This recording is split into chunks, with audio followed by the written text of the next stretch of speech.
like if you, I don't know, eat food. Do you eat food? Are you a human? Do you require calories? Do you need to swallow nutrients in order to not die? Yes. Well, then surely you want all of your food sources controlled by sexualist, narcissist, psychopath, lunatics who are telling you that they're helping you while acquiring vast tracts of farmland, while shutting down your ability to eat fresh food, while telling you that their every action is conducted in the sweet and holy name of preventing climate change, while flying avocados hither and yon, while growing laboratory meat and telling us to eat bugs, needlessly attacking and destroying the livelihood and lives of farmers. Do you know how many Indian farmers took their own lives in the last 10 years?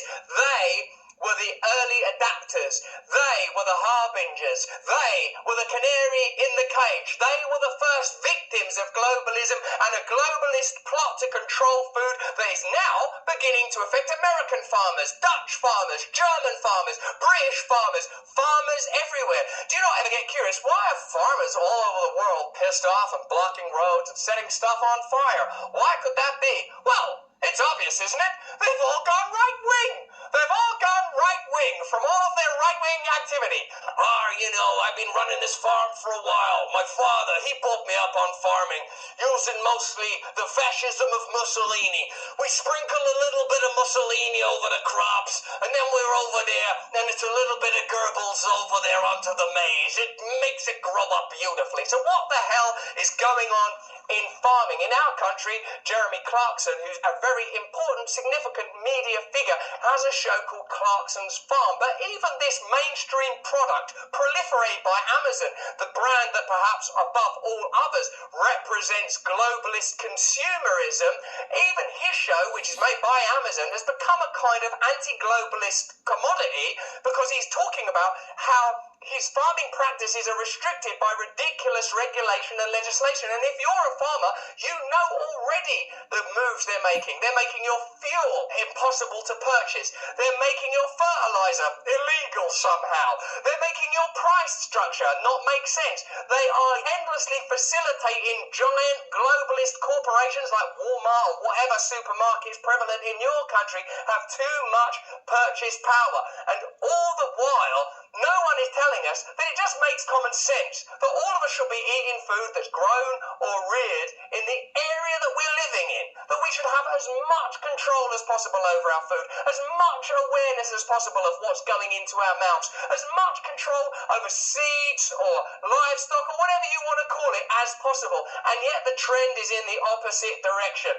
Let's get into it. As usual, one man stands as a colossus across the world. It's the universe's favourite nerd. It's the real-life Dr. Evil himself. It's the living paperclip. It's Bill Gates, and he's buying your farm. Bill Gates has been snatching up 242,000 acres of farmland across the U.S., enough to make him the top private farmland owner in America. According to the Land Report, the tech billionaire has been purchasing agricultural land for years, building a massive portfolio of farmland in 18 states.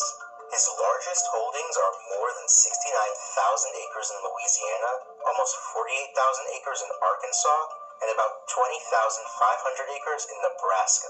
Additionally, he has a stake in 25,750 acres of traditional land in Phoenix, Arizona, which is being developed as a new suburb. Why don't you just trust Bill? What have you got against Bill? He's trying to help you. He's tried to help you through the pandemic. He's trying to help you now. He's trying to help the people of various African nations. He's trying to help the people of India. He's just trying his best to help you. Why don't you want Bill Gates' help? I'm sure he's got a perfectly legitimate reason for acquiring all of this food and farmland.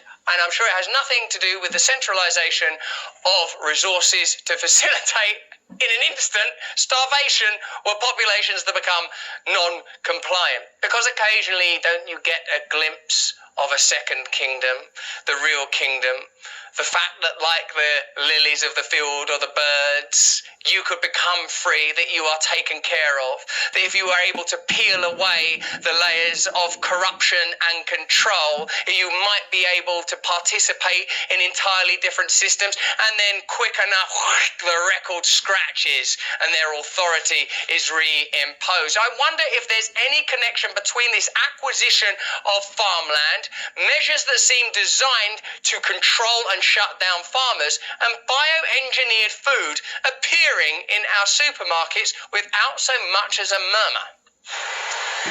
They say Aldi Fresh, but their salads contain bioengineered food ingredients. Their bagels contain bioengineered food ingredients. Not so fresh.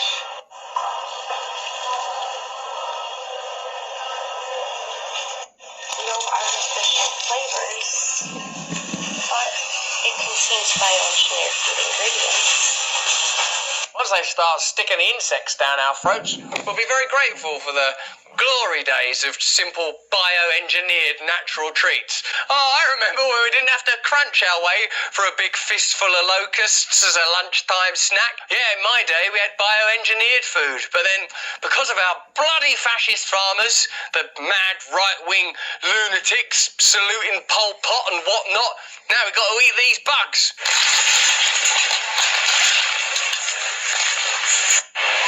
Even their granola bars or fruit bars contains bioengineered food ingredients.